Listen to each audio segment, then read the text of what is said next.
16장 19절 20절 말씀입니다. 겸손한 자와 함께하여 마음을 낮추는 것이 교만한 자와 함께하여 탈취물을 나누는 것보다 나으니라.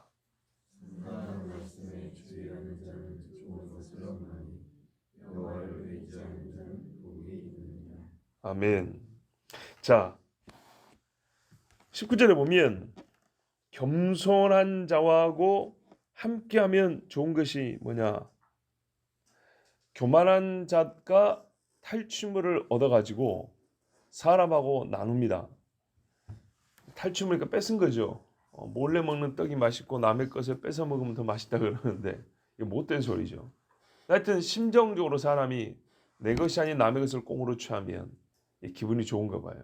그래서 교만한 자가 탈취물을, 즉 그 기분 좋은 것을 나누는 것보다, 그래서 내가 그걸 먹는 것보다 겸손한 자하고 함께하면 더 좋답니다. 어떤 의미에서 더 좋냐? 교만한 자가 탈취물을 주는 것보다, 그걸 가지고 얻는 거 좋은 것보다 겸손한 자가 주는 떡, 겸손한 자가 주는 재물이 더 훨씬 뒤탈이 없고 맛이 좋다. 네가 안 먹어봐서 그렇지. 그런 말이 아니고, 교만한 자가 우리 육이 좋아하는 아무리 좋은 물질을 주더라도, 겸손한 자는 물질을 못 주고 오직 마음만 주더라도 그 마음을 얻는 것이 훨씬 더 낫다 그 말입니다. 교만한 자가 주는 물질보다 겸손한 자가 주는 물질이 낫다는 말이 아니고, 교만한 자는 육이 좋아하는 물질을 준다 하더라도, 겸손한 자는 물질을 못 주고 마음만 나눈다 할지라도 이 마음만 나누는 것이 훨씬 유익하다 그런 말입니다. 보십시오. 겸손한 자와 함께하여 마음을 낮추는 것이, 물질 없어요. 그렇다 하더라도 교만한 자가 탈취물을 나누어 먹어 우리 배를 불리는 것보다 그것이 훨씬 더 낫다. 여러분, 혹 살면서 교만한 자가 물질도 못 주는 수가 있습니다. 교만한 자는 항상 물질을 줍니까? 그건 아니죠. 교만한 자가 마음만 나누는 경우가 있고, 교만한 마음 말이죠.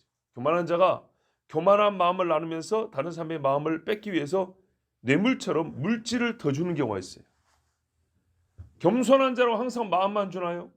겸손한 자도 물질도 줄 수 있어요. 먹을 걸 나눠 먹을 수 있어요. 그런데 혹 그것이 안 되고 겸손한 마음, 성경 말하면 겸손한 영입니다. 그 사람과 함께 있다 보니까 내가 뭘 다른 걸 얻기는커녕 이 사람을 닮아가는 거예요. 겸손한 영성을 가지게 되는 거예요. 그럴 경우에 뭐가 더 낫냐 이 말이죠. 이만한 재물을 가지고 지옥 가는 것보다 탈탈 털리고 천국 가는 것이 낫죠. 건강한 몸을 가지고 지옥 가는 것보다 몸에 장애를 가지고 천국 가는 것이 낫죠. 천국 가면 더 좋은 몸을 얻습니다. 자, 교만한 자로 항상 물질을 준다는 뜻은 아니고, 겸손한 자에게는 물질이 전혀 없다는 뜻이 아닙니다. 오히려 더 극과 극을 벌린다 할지라도, 육이 좋아하는 걸로 볼 때는 돈이 좋죠. 먹을 게 좋죠. 그것을 교만한 자가 더하여 준다 할지라도, 겸손한 자라고 맨날 못 주는 거 안 주는 건 아니지만, 겸손한 자에게 혹시 먹을 게 없어서 아무것도 손에 쥐는 건 없다 할지라도 그의 겸손한 영을 배우는 것, 그 마음을 닮아가는 것이 훨씬 더 유익하다입니다. 어제도 우리가 생각해 봤지만 세상에 우리가 존경하는 사람들 중에 교만한 자가 있느냐 하면 없습니다. 오죽하면 호랑이는 죽어서 가죽을 남기고 사람은 이름을 남긴다 그러는데, 겸손한 자가 이름을 남기죠. 좋은 이름을. 교만한 자는요, 참 옆에 있기에도 어려운 이름을 남기죠. 만약에 교만한 자가 이름을 남겼는데 그 이름이 자꾸 욕을 얻어먹는 이름이란 말이죠. 누가 그 이름을 내 이름 갖다 대면 여러분 싫잖아요. 근데 존경받는 자의 이름을 옆에 갖다 대면 좋잖아요. 더불어서 내가 존경받는 것 같고, 미움받는 사람의 이름을 옆에 갖다 대면 내가 더불어서 미움을 받고 욕을 얻어먹는 것 같으니까 싫단 말이죠. 자, 그렇다면 하나님 앞에서 마음이 겸손한 자와 함께하여 마음을 낮추는 것, 성경대로 번역하면 겸손한 영을 가진 거라 그랬습니다. 많은 재물을 가지고 하나님 앞에 서겠습니까? 아니면은 겸손한 영을 가지고 하나님 앞에 서겠습니까? 무엇이 하나님 앞에 인정을 받으며 칭찬을 받을까요? 그리고 이렇게 극단적 비교를 하지 않더라도 겸손한 자도 손에 좋은 걸 가지고 줍니다. 실상 교만한 자가 다른 사람과 물질을 나누는 것보다 겸손한 자가 나누는 경우가 더 많습니다. 겸손한 자와 친구가 되어보지 않아서 그렇지 교만한 자가 주는 것보다 겸손한 자가 주는 것이 훨씬 더 많고 좋습니다. 그러나 만일 없다 하더라도 그것이 없다 하더라도 손에 쥔 건 내가 아니라 그랬죠. 속에 있는 게 납니다. 나 자신을 하나님 앞에서 온전하게 하는데 도움을 주는 겸손한 자야말로 우리가 친구로 삼아야 될 자입니다. 20절 보십시오. 삼가 말씀에 주의하는 자는 좋은 것을 얻는다. 이야, 어제 보니까 사울이 교만한 자라고 사무엘에게 책망을 받았는데 세 가지 특징이 있었습니다. 그 중에 첫 번째가 뭐냐면 여호와의 말씀을 버렸다 했습니다. 그 결과 하나님이 악하게 여기시는 일을 자기는 좋다 하고 행한다 했습니다. 그럼 교만한 자는 말씀을 버리기 때문에 하나님이 싫어하는 일을 겁없이 행합니다. 왜요? 자기를 판단하는 기준을 잊어버렸기 때문에. 근데 겸손한 자는 꼭 그 반대니까 어떻게 할까요? 하나님의 말씀에 주의하고 청종하여 따르는 것을 쉬지 아니하죠. 겸손이 사라지지 않는 이란 겸손이 있는 동안에는 계속 하나님 말씀을 따라가게 되어 있습니다. 자, 우리는 항상 사울과 다윗을 이 경우에 많이 비교를 했습니다. 그런데요, 사울의 비교 대상은 다윗만이 아니고 그 아들 요나단도 있고 또 그의 일평생에 거의 같은 연배로 동시대를 살았던 사무엘과 비교해 봐야 됩니다. 사무엘은 어려서부터 죽을 때까지 여호와의 말씀에 청종한 사람입니다. 그래서 하나님이 그에게 말씀을 주시기를 그치지 않았습니다. 사울은 하나님의 기름 부음을 받은 왕이면서도 중간에 어떻게 했죠? 귀신이 들어서 여러 사람을 죽였고 죽이려 했습니다. 여호와의 말씀에 귀를 기울인 사무엘과 하나님의 말씀을 드러내놓고 거역한 사울, 그리고 죄를 지었을 때 숨기기에 급급했던 사울과 회개하고 고백하고 통회했던 다윗. 사울 좌우로 사무엘 있고 다윗이 있습니다. 얼마나 큰 차이가 있습니까? 다윗이 도망 다닐 때 뭐 먹을 게 있었습니까? 나발한테 가서 구걸하다시피 해야 먹을 게 있는 사람입니다. 그러나 그에게는 수백 명의 장정들이 따라다녔습니다.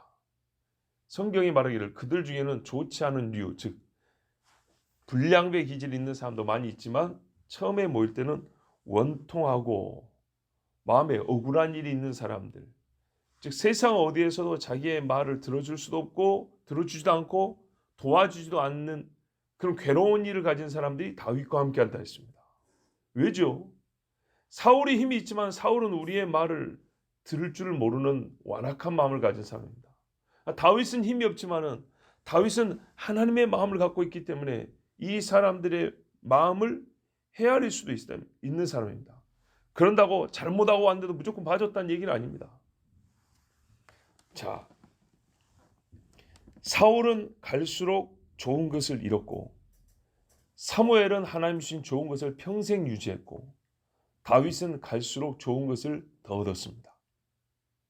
그러므로 겸손한 사람이 친구가 된다는 것은 참 좋습니다. 왜요? 그 사람은 하나님의 말씀을 주의하기 때문에 그의 인생이 가면 갈수록 좋은 것을 더하여 얻기 때문에. 솔로몬은 보세요. 아버지로부터 하나님 말씀을 듣는 것을 배웠으나 하나님 말씀을 버리니까 좋은 것을 잃었지요. 갈수록 잃었습니다. 육으로는 좋은 걸 많이 얻었잖아요. 비빈이 몇백 명이요, 궁녀가 몇 명이요. 그에 누리는 것이 얼마나 많습니까? 그러나 뭘 얻었어요? 속에 있는 걸 잃어버렸다고요. 이것이 바로 교만한 자의 말로입니다. 그래서 스스로 그 많은 돈과 지혜를 가지고 우상의 집, 귀신의 집을 지었지 않습니까?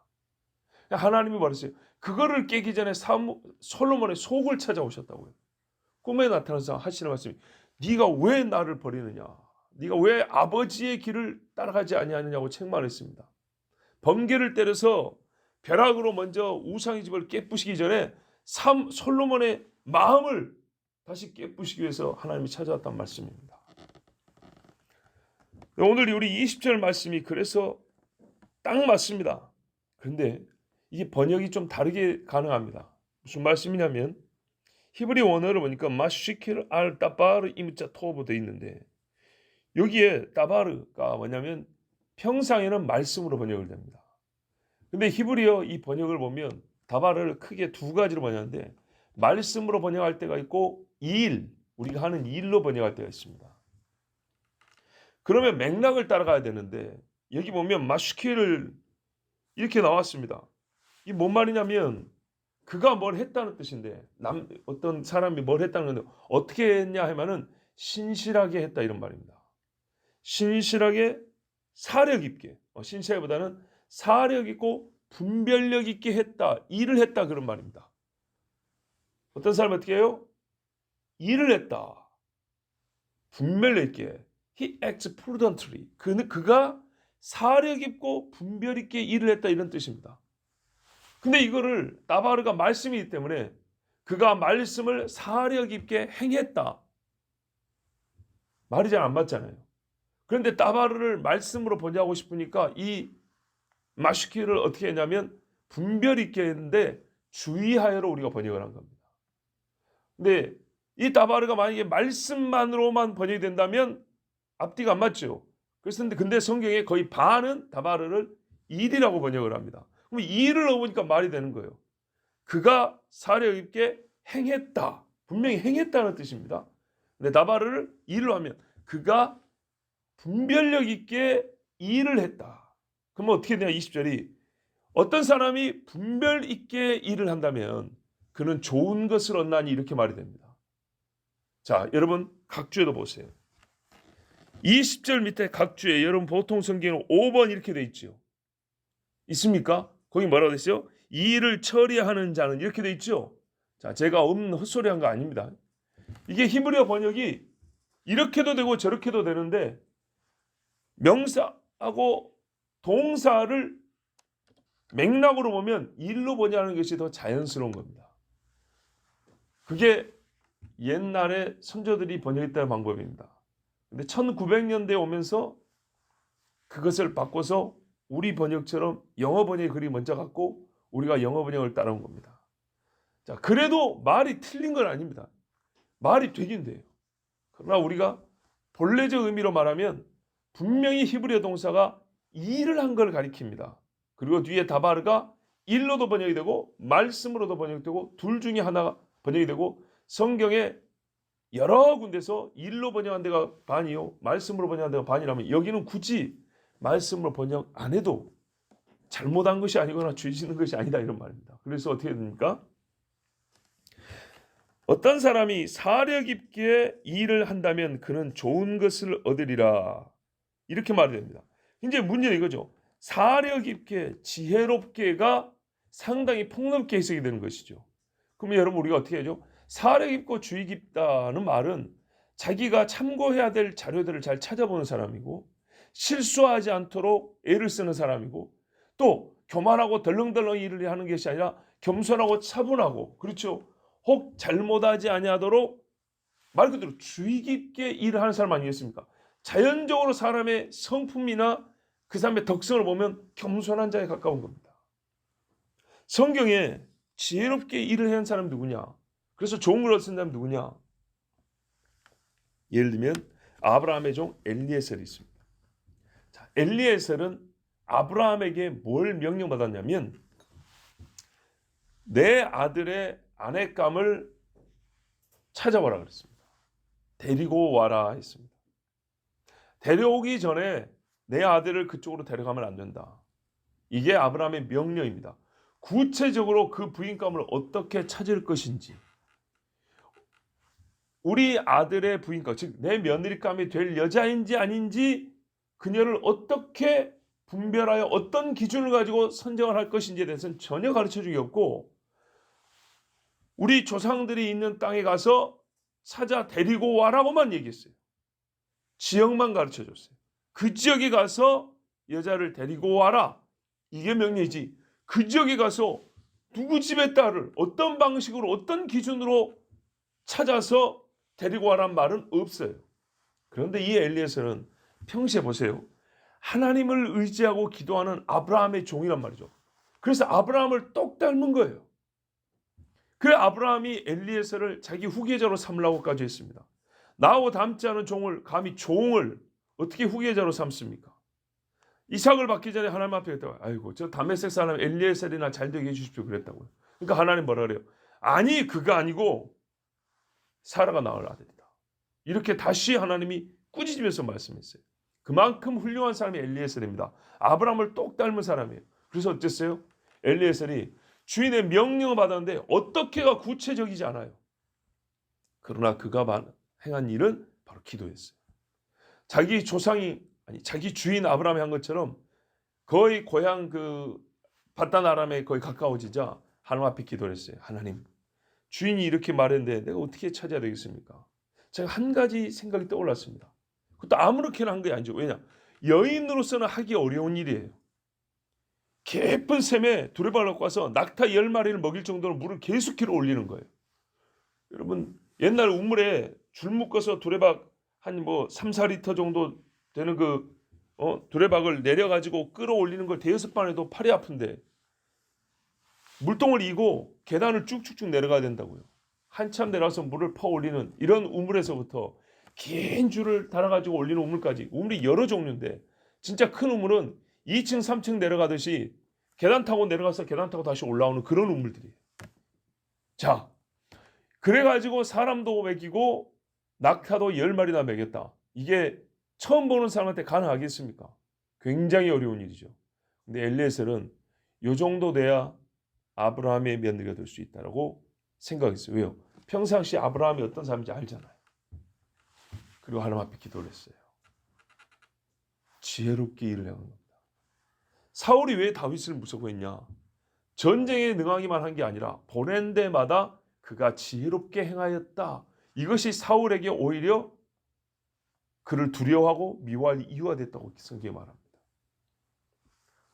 요셉의 일을 행하는 것은 애굽의 모든 지혜자도 따라올 수 없는 방법과 통찰력이었습니다. 야곱이 삼촌의 양떼를 치면서도 자기 양떼를 늘리는 방법 또한 세상의 지혜가 아니었습니다. 솔로몬의 지혜, 초창기 솔로몬의 지혜로운 판단은 나라를 굳게 세웠습니다. 나라를 부강하게 했습니다. 자 보십시오. 이 외에도 많은 사람이 있지만 이 사람들 행한 결과 좋은 것을 얻었습니까? 악한 것을 얻었습니까? 좋은 것을 얻었죠. 그렇습니다. 하나님이 주신 지혜를 사용해서 일을 분별력 있게 행한 사람은 좋은 것을 얻습니다. 이 분별력 자체가 하나님께로부터 온 거기 때문에 그는 교만한 사람일 수가 없는 겁니다. 아까 제가 예를 든 사람 중에 교만한 사람이 있습니까? 혹 한때 어리고 미숙하다 할지라도 가면 갈수록 어떻게 되죠? 겸손해집니다. 가면 갈수록. 그 중에 야곱은 자녀들을 축복할 기력이 있었습니다. 그러나 주님 앞에 서기에요. 참 이 부분은 정말 지금보다 더 젊었어도 마음에 읽을 때마다 감동인데, 야곱이 하나님께 엎드려 경배하고 두 발을 모았더라.